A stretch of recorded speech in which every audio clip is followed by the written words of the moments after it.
I've been wanting a kid. I've been wanting to be a mother forever. And I would love to have what my parents have. Like my parents have married 50 years. They love each other, you know? And then to have a child born out of that love. And then have the child like see that and think, and like that's their reference point. And for them to like emulate it in their own life, like to bring it out in their own life, I would love that. But, you know, it just didn't happen. It didn't happen. So yeah, when I met James, I didn't want to have kids. We were gonna like travel and just be happy together. Yeah, it was wonderful. It was actually really, it was beautiful. I was in love, and that was the other thing. I was in my 40s, and it's the first time I was ever in love. Like I kind of got why people wrote the songs and why people do what they do when they're in love, you know. And I was so happy because it had been at least 40 years, just trying to understand like what is this thing that everyone goes crazy over.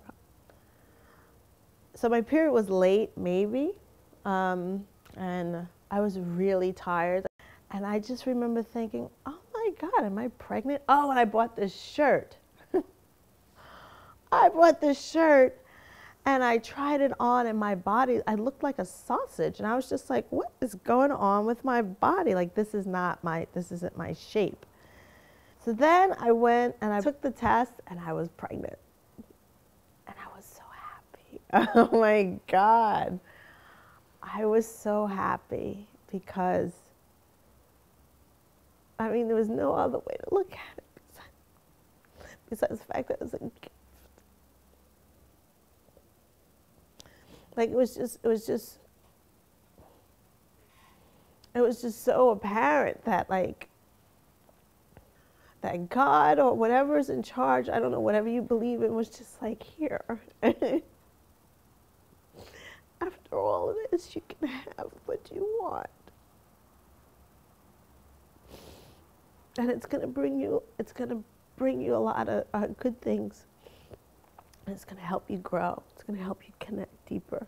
It's gonna help you become a better person. It's gonna give you an opportunity to experience unconditional love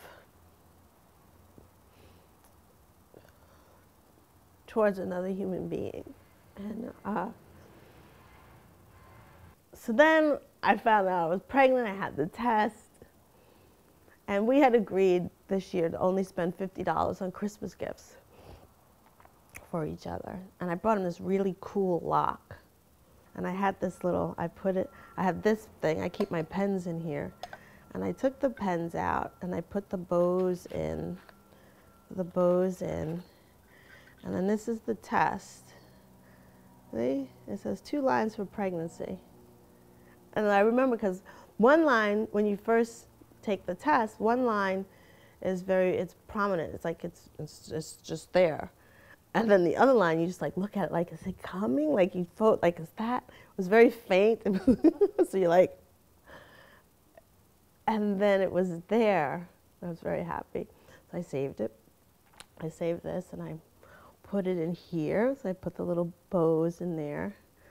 And then I put the top on it. I don't know if you could still see. No, but I put 2 pieces of tape and a big red bow on it, and I gave it to him for Christmas. I thought that was a cool gift. What did I say? And lo and behold.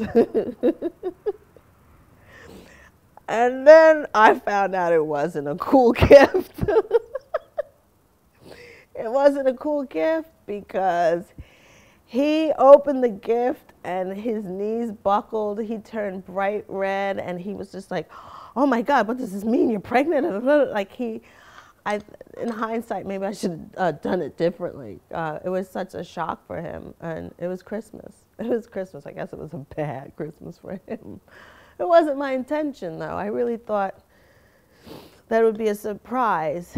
I knew it would be a shock, but I didn't know it would completely, like, rock his world, knock him out of his world. I don't know what it did. His reaction, I have never seen anybody react in such a manner. And he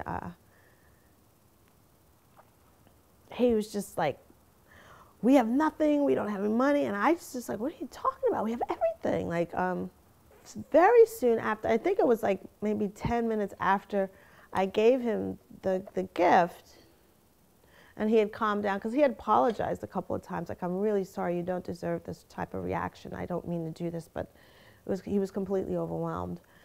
And I said to him at that point in time, James, I know you don't want to have kids. I knew when I met you, you didn't want to have kids.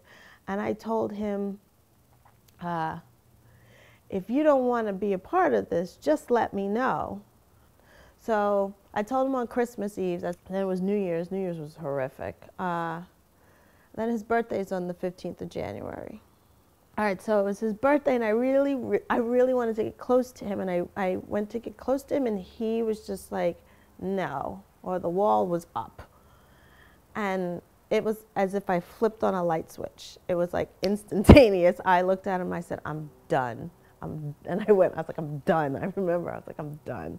I doubt it was even 11 o'clock in the morning. I got up, I grabbed my bag, I threw some things in it, and I left. We always had two locks, and we always locked just the top lock, and he always had the bottom lock. But I never had a copy of the bottom lock. And he was like, I don't trust you in my apartment. Like, he just, I mean, he was scared. He was scared of me. I don't know what he thought he was going to do, like wreck the apartment. I'm not that chick, but yeah, he wouldn't give me the key. I asked him for the key. He said no. He didn't trust me in the apartment, and he wouldn't let me in. I wanted to get my belongings, because from the door, I was just like, James, all I want is my stuff. He said that I was so impossible and crazy and irrational that I wasn't allowed in his apartment anymore, and that my 77-year-old father and my 75-year-old mother had to pack up all of my belongings and remove them from the apartment because he wouldn't allow me in to do it myself. And when I heard that, I was like, all right, enough. Enough of this, enough, that's enough, that's crazy. And then I went to court, and I had the sheriff deliver the papers to him so I could go in to get my things. They gave me 4 hours to get my belongings, and I had landlord-tenant court do the same thing, and I got an order of protection.